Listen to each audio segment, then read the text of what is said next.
Hello and welcome to a new episode of Kidder Street Noise, and it's going to be a bit of a different episode today because today I'm going to be talking about the time I met with Steve Waggott. So I'm going to talk about why it happened, what happened in the build-up, what's happened since. I'll also be discussing things like what I spoke about, and try and give as much of an overview as possible of the situation, and then get around to answering some of the questions that have been fired at me this week over Twitter and on Messenger and stuff like that. So, to start the story, it was after the Leicester City game, obviously the final game of the season. I went on one of the away day buses, and after a few drinks on the bus and then a few drinks in Loughborough where we stopped off, I posted a message in one of the group chats on Facebook Messenger. Now, I'm not going to share what I posted. Obviously, the message was seen as offensive, and it is offensive. I fully admit that what I said was stupid, naive, and just not acceptable, really. So I fully accept responsibility for what I posted, and definitely learn from it. Won't be posting anything like that again. As much as people will see it as like a chant and obviously not being serious, I think it's just important that people don't really read stuff like that about themselves. It's not a nice thing. So you can imagine what the thing I posted is, but I won't be sharing it on the podcast or on any social media or anything like that. So on the Wednesday after the Leicester game, had a knock at the door around dinner time, and I had two police officers at the door. One of them I recognised from Rovers games, one of them that I grew up with really on the same estate. Recognised him, didn't think anything of it, just thought something might have happened at the Leicester game where I was nearby, or I might have been caught on video near and something that happened, and they wanted more knowledge, like wanted to ask me questions about it. I invited them in, and then one of them said, "Have you posted this on social media?" Obviously, didn't really think about it at first because after so many drinks at Leicester, I just completely forgot I'd even posted it. Obviously, it was in a private group chat. Didn't think it had been seen by the masses, but when he showed me what had happened, and they explained that it would come under Harmful Communications Act. I think it comes under. So it was a serious situation. Someone had forwarded it to the club, and the club were complaining about it, and this was before Steve Waggott knew about it. So yeah, depending on what Waggott said will be the next, how the case would go going forward.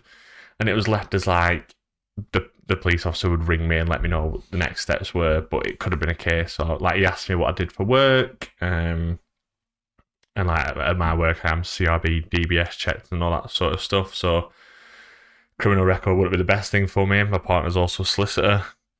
Wouldn't be the best for both of us as a couple if something was to go on my record. So a couple of days passed by, get the phone call on the Friday morning that that the victim had also wanted to progress with the complaint once he'd heard about it, and I just had to bide my time and wait and see what the police said and what the club said. I'll fast forward a couple of days, I get another phone call, and I'm told that Steve Waggott wants to meet with me in person and speak to me and discuss why I feel the way that I feel about him and the club. There were other things mentioned, like stuff that I've posted on Twitter, not really offensive stuff, but just like the disapproval of certain people on the board and certain people at the club, certain things like that were mentioned. The protest against Newcastle was mentioned. So yeah, I had to organise a meeting with the club to go and speak to them and discuss why I felt the way that I felt, and I think it was more to see if there was like just to find a middle ground of why there is such a big gap between how the club feels and how the fans feel about the club. And So, spoke with the person called Lindsay Talbot, who's the head of operations at Ewood, and it was discussed that I would go in on the Wednesday. I think it was Wednesday afternoon. I think it was a day during the week. I think the week after the initial meet up with the police. So went into town, got the bus to Ewood, and went into his office. There was me, Steve, and Lindsay there. It was offered to me if I wanted a police presence there, and I said no, I didn't think it was necessary. And yeah, we sat down and just had an honest chat. And so Steve started it off. He said that during his time in football, he's had multiple years in football. He's had to develop a thick skin, and the things that some fans say, like, it's when his friends and family are reading things that are posted about him, that's when he starts to get worried. And the thing that I posted, it only takes one person to not take it literally or in the way that, like, that normal people, like, they hear a chant, it is just a chant, but it only takes one person. It isn't all there to think we're being serious. And then he could put himself in a really dangerous situation at work one night. So he wanted to know why I felt the need to post that. And straight away I got it off my chest that I wanted to apologise. No one should have to read that about themselves. It was after copious amounts of alcohol, the stress of the last 2 years of Rovers, and the anxiety of potentially going down that day. And yeah, we're on the away bus, and I just posted it, and I didn't really think twice about it. And like I said, it was stupid, it was naive, and I fully accepted responsibility and apologised to not only Steve but Lindsay and the rest of the people at the club that wanted to make the complaint, because obviously it's not a nice thing to read about yourself. So he wanted to know why I felt the way that I felt, and I explained that the stress the last 2 years and anxiety on the last game of the season. And he said, I know it's been a really difficult year on the pitch, we're not where we want to be. And I said, and I stopped him straight away, and I said, listen, like, it's nothing to do with being on the pitch. My starting point was that I believe the standards at the club have never ever been lower. And he was pretty shocked to hear that. He didn't really know what I meant. So he said, why do you think that? I said, well, I feel like every communication from the club has either spelling mistakes, grammatical errors, there's like software issues with the website, and there just seems to be like a acceptance that people are going to make mistakes. And I think that comes from the top, or it comes from the club's mantra or attitude to that sort of thing. And it's not long before it spreads to on the field as well. I think the most frustrating thing is, so we got beat off Sheffield Wednesday on the Sunday. On the Monday, I got a marketing email for the Coventry game, asking me to get my tickets, and at the bottom it said, get your tickets to cheer on the boys versus Sheffield Wednesday, which obviously the day before we'd been beat off. John Eustace came out the same afternoon and said mistakes aren't an issue after two players made individual mistakes. And I just said, like, that is a club mantra, that mistakes aren't an issue, and it's not just the people on the pitch, it's not just the players, it's not just higher ups. And I said, it might not be you, like, things like that probably never cross your desk, but the attitude that mistakes are acceptable will come from higher up, and it'll filter down, and that's why these mistakes are happening quite a lot. I said, when we post on the podcast, tweets, YouTube descriptions, YouTube titles, if there was a spelling error or a grammatical error, I'd be absolutely devastated. It would, like, Lewis would kill me if I posted a tweet and it had a spelling error in it. And we're posting that to 200, 300 people. Like, it's not a big deal if we make a mistake, because, like, we're not really upsetting anyone. But if you're sending an email to 30, 40,000 people, or a tweet to, I don't know how many followers Rovers have got on Twitter, but it'd be a lot more than what Kidder Street Noise do. If you're posting a tweet that has grammatical errors in, that is unacceptable. And I said, like, we had the third kit launch this year, whichever the yellow one is, away or third. and obviously they did the video with Sammy Smodic in like the cyber world and did like a massive campaign of how to release it, how to market it. And then the images that got released on Facebook and Twitter, in the bottom corner it said home kit. Now you must have spent weeks developing that campaign for such a big mistake on the main image. That just doesn't happen at any other at a serious football club. And he said, yeah, I'm a stickler for the fine details, so I hate things like that. And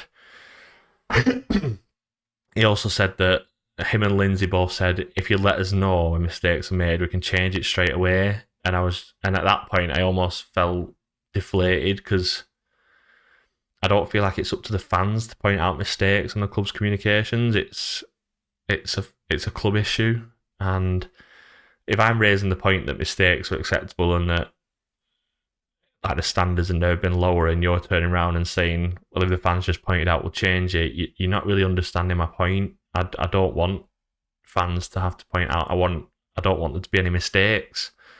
And I know like over a full season, yeah, there probably will be one or two for every club, but it feels like it's one or two a week with Blackburn Rovers. And I think on such a big week leading into the Coventry game after such a disappointing result against Sheffield Wednesday, we had that, and there was another one as well that got posted that week, and I was just like, well, you just don't really understand why we're angry, do we? So he said, like, yeah, in the future, let us know what's happening, let us know any mistakes we've made, and we'll get it changed as soon as possible. And to be honest, I'm not really motivated to do that. I don't want to have to go on Twitter or send an email to Blackburn Rovers and tell them that they made a mistake with this email. That's not my job. So yeah, whatever happens. Then we started getting onto poor marketing. I said like the club I think is probably the worst marketed club in football. I spoke about last season's Final Five offer. I asked him, do you know how much it would cost to buy every match ticket individually? He didn't know. I told him it was £104 and the Final £5 was £99. Final Five price was £99. So if you'd missed one of them games, and I said, I know that the whole game was 7:45. I think there was a dinner time kickoff in there as well. Like, if you can't make them games, you've lost out. You've lost your value for money with the offer.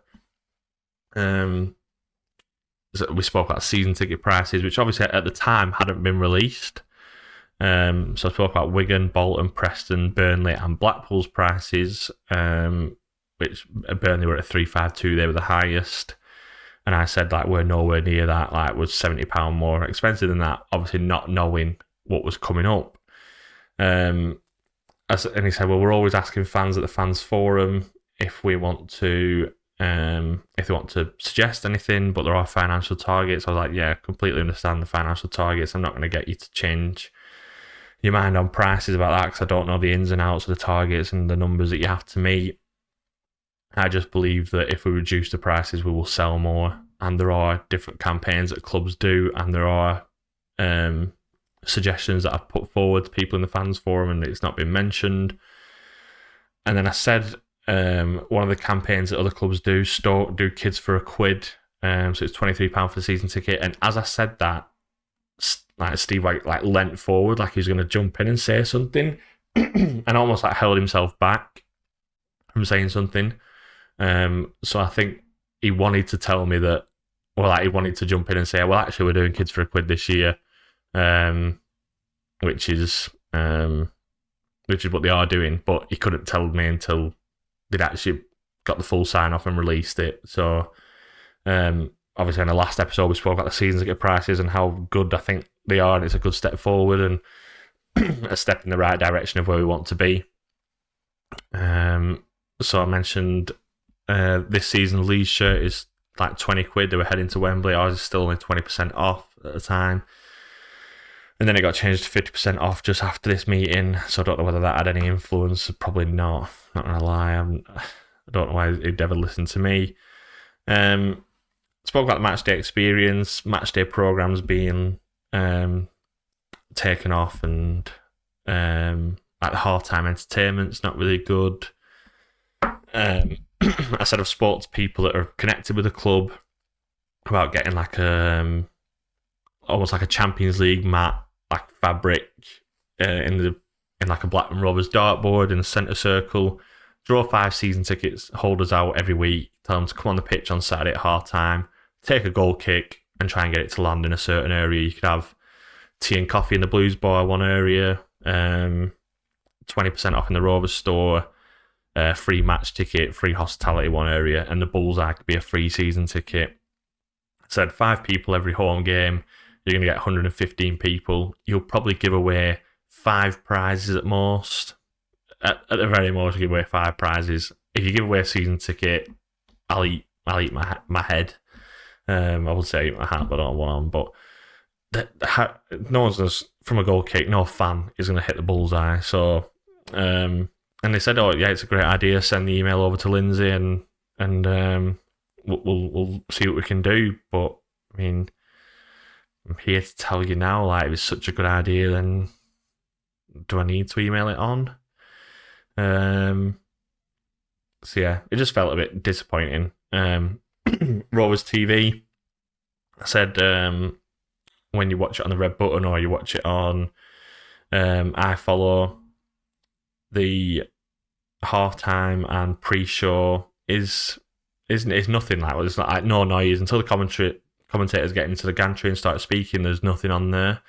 I said there are other options you could do. You could have either a studio at Ewood where you like have people that would present a halftime show kind of thing, or there are people that would do it remotely, like Rovers Seas guy on YouTube, Mike from Rovers Chat. No, he doesn't. I said, like, you could get Rovers Chat involved. Obviously, Dan and Mark go to a lot of games.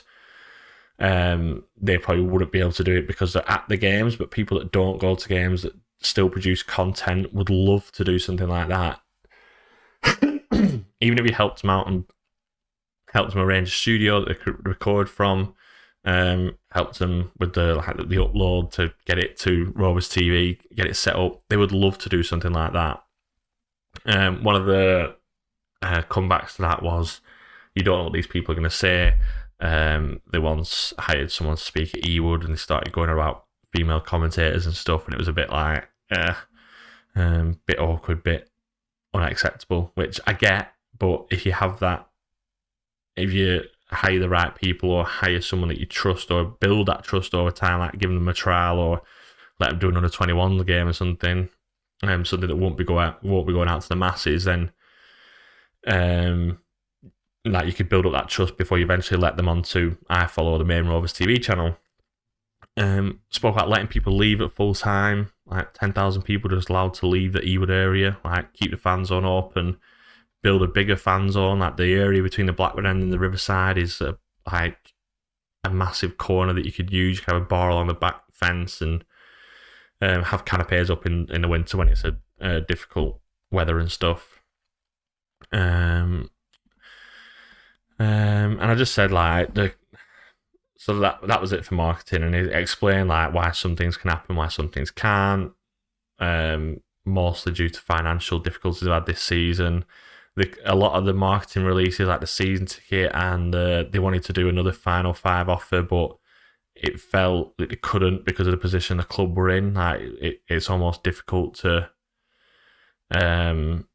create a positive marketing spin when the club was doing so poorly on the pitch. And I said, honestly, I don't think that matters that much to Rovers fans, whether we're first in the Premier League or 24th in League Two. We just want to watch our town team, and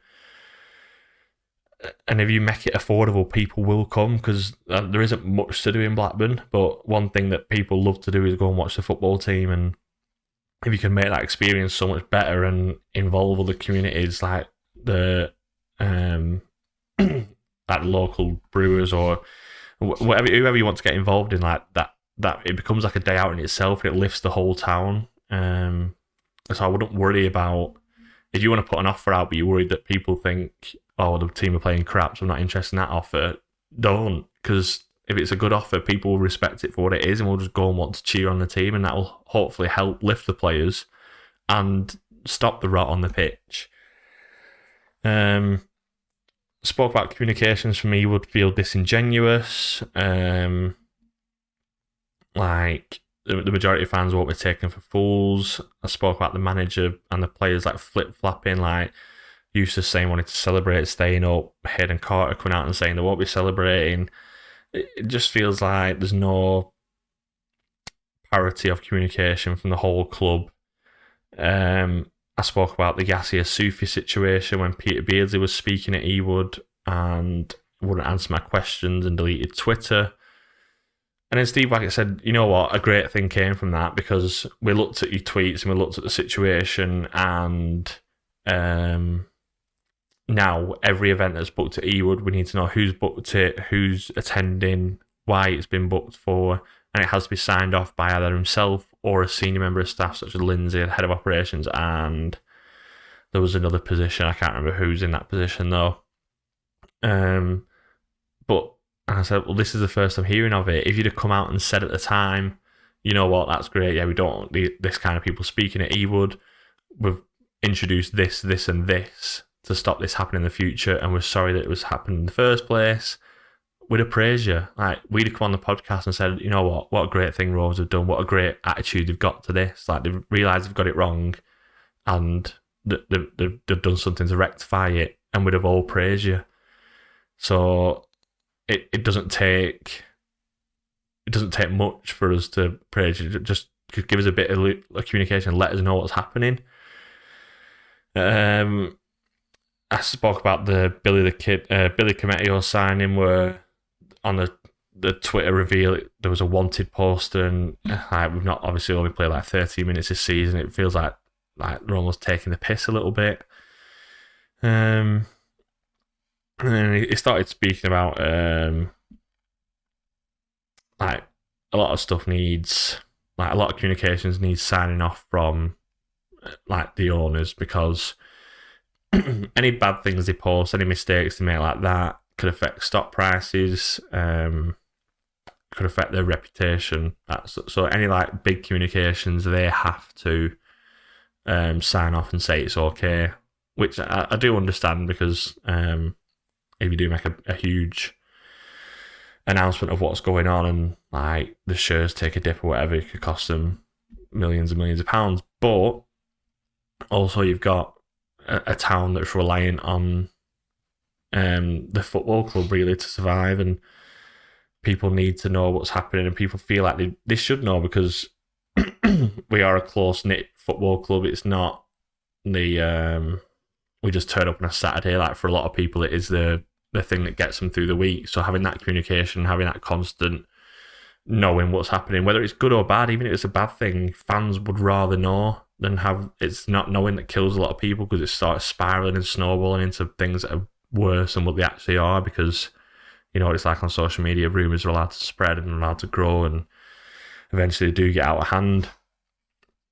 And he kind of understood that, but I had to understand that also they can't just post everything that's happening or communicate with fans about everything that's happening. Unfortunately, they have to protect some of the information for the benefit of the club, which is it's just going to have to be like things that the club and fans work on. That there's going to have to be like some leeway both sides.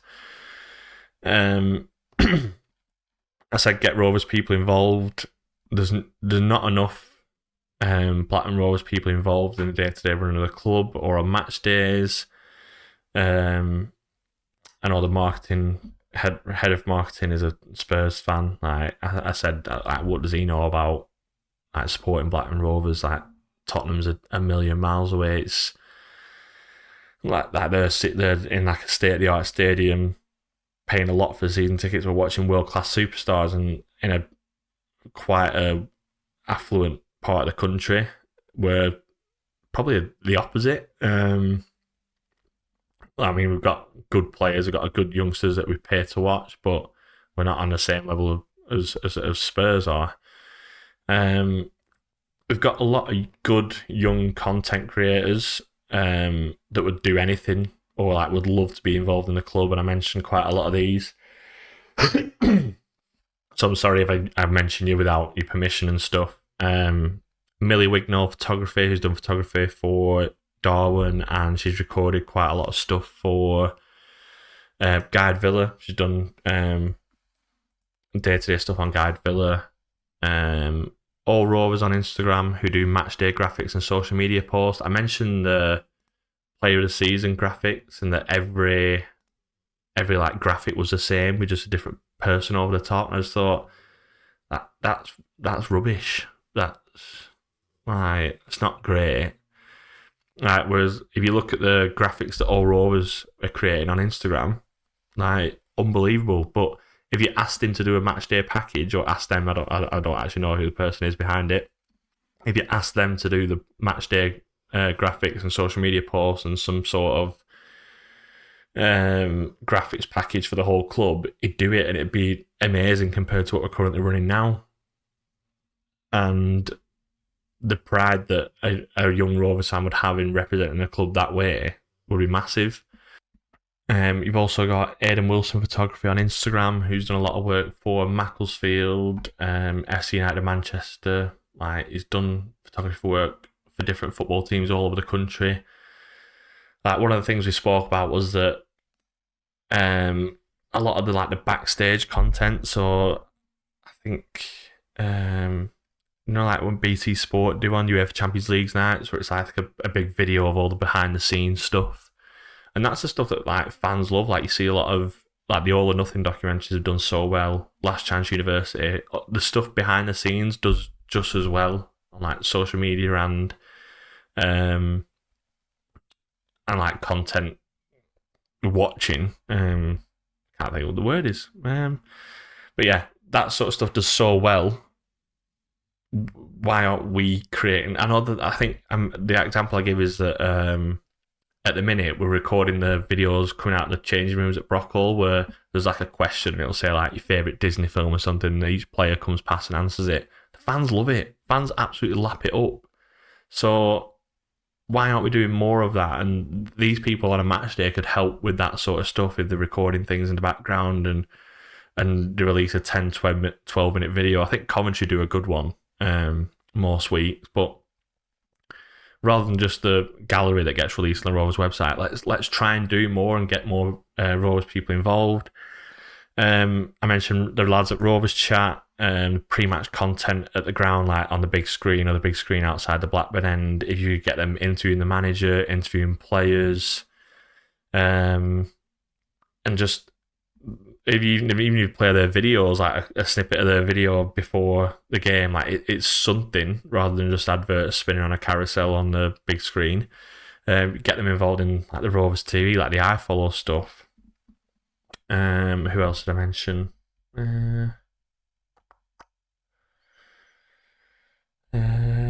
I think I've already mentioned about Mike doing the stuff from home, and Rover C's doing the stuff from home for like the halftime show on iFollow and stuff. So yeah, I try my best to like give a balanced argument to absolutely everything and also listen to what they had to say. So yeah, I think he took most of it on board. I think asking me to email him the stuff that I've said, I didn't really like that, because I mean, I'm here, I'm giving you, I mean, the people or like the Rovers people, the people that I want to get involved in the club, sent an email with the Instagram handles and what they could do or what they could offer to the club in an email to them. But yeah, apart from that, I'm not really gonna like start sending emails suggesting stuff. I just feel like I don't want to be that person like, oh, just do this, just do this, just do this. Like, if you think it's a good idea, just remember it and implement it. Like, don't have me chasing you up all the time suggesting stuff. So yeah, at the end of the meeting, this is how we left it. So Steve asked me what I think my punishment should be, like based on what I said and what's happened since. And I said, like, it's up to you. It's up to yourself and the club. I've never had anyone say the things that I said about you to me, so I don't know how you would feel about it. I've understood your point about your friends and family having to read it and potentially putting yourself in a dangerous situation if people read it the wrong way. And whatever you want the punishment to be, I'll have to accept it, take responsibility, and face up to it, because I shouldn't have done what I've done. So yeah, they said they'll be in touch. They'll let me know the next steps are. They'll speak to the police, and then obviously the police will speak to me. So went and spoke to. So the police rang me a few days later. I think it was like the week after the weekend. Said that the club are dropping the complaint, but I have to sign a acceptance behavioural contract like the next 12 months. So I have to go into Ewood. It's like it's almost like a safety thing where you sign something to say this won't happen again, and basically if you misbehave at Ewood or whilst you're representing the club at any point in the future, it could lead to a year ban, or 3-year ban, or whatever they want the punishment to be. Obviously it won't happen again. Completely deleted Facebook and completely deleted Twitter. I'm like my personal Twitter, so still keeping the podcast Twitter. I've actually enjoyed not having social media. I found myself getting so frustrated after games and after big announcements on the Rovers thing, like arguing with people, and I almost like go on it now, check the podcast stuff. Like if Rovers have announced anything, I'd just message Lewis and talk to him about it. But in the past, I'd feel myself like arguing all the time. And the worst thing about social media is if you prove people wrong, or like you're in the middle of an argument and you make a good point, they can just ignore you. And that killed me. And it still kills me to this day. I was speaking to someone the other day about the attendances. Like they were saying that the reduction in season ticket prices won't affect the attendances. And I said, well, they always have done. Like lower tickets means we've always had a bigger crowd. Like the Watford game, an extra 7,000 home fans. He mentioned the Sheffield United game in 2021. That was like £14.50, I think, was the offer.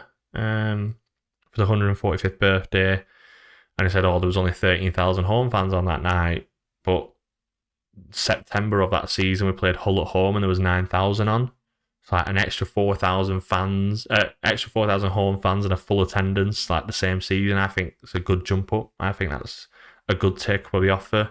They tried to mention the Huddersfield game that same season where we didn't have but it was an offer, but the tickets were £18.75, and that's not really an offer. That's just a bit of standard.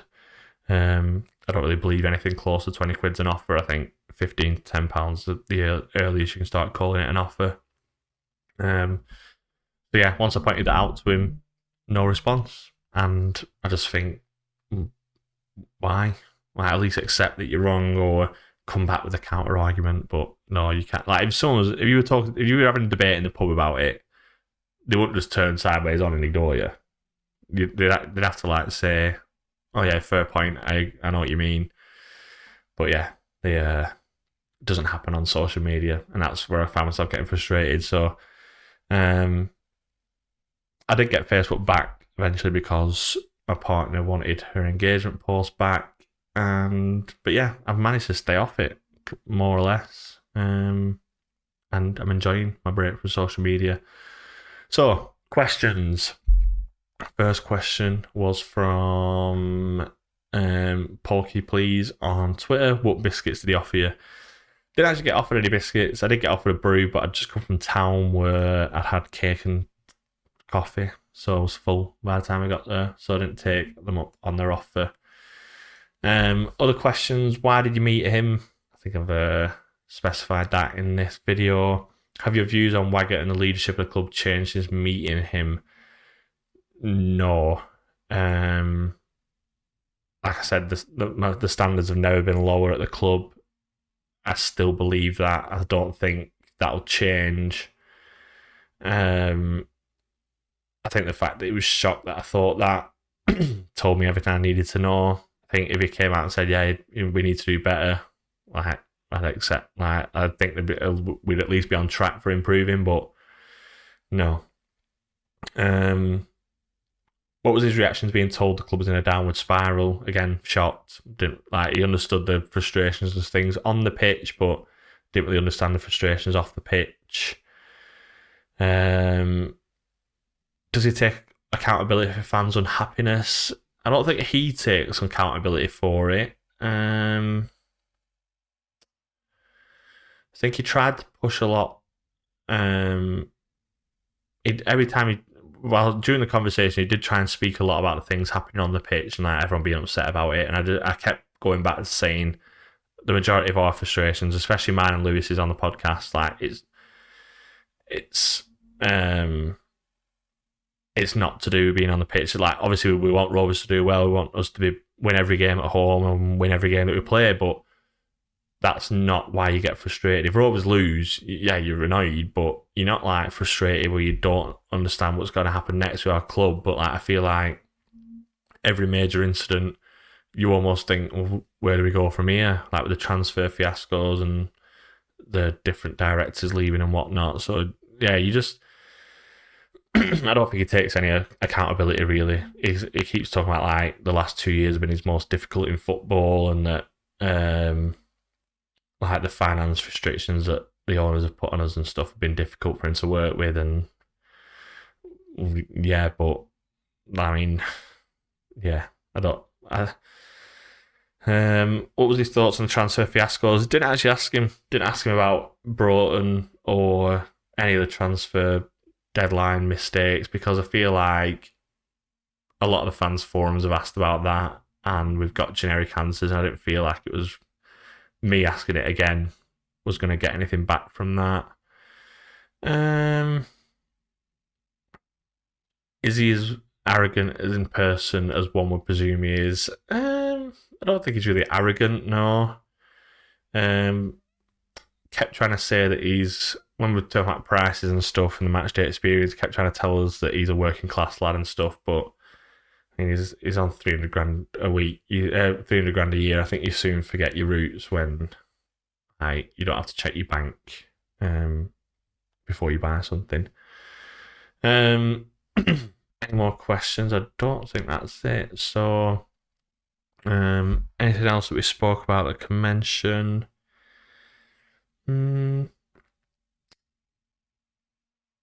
I don't think so. I think I've covered everything. If I haven't covered everything, if you want to know anything else about what we spoke about or expanded on anything I've mentioned, or you disagree with anything I've mentioned or brought up to him, let me know. You can go on the podcast and speak about it. You can tweet us and respond to it and let me know that I'm wrong and all that lot.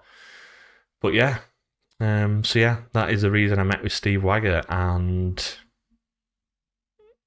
although I felt like it could have been a productive meeting, do I think it was? We'll have to wait and see.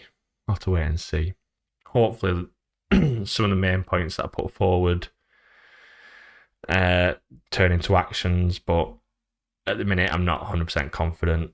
So we'll just have to wait and see what happens over the summer.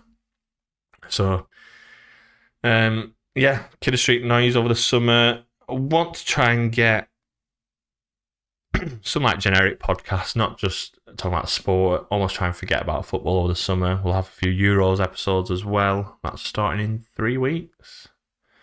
Can't wait. But yeah, other than that, keep in touch, drop us a like and a follow on Twitter, subscribe on YouTube, all that sort of stuff, and we will see you all in a bit.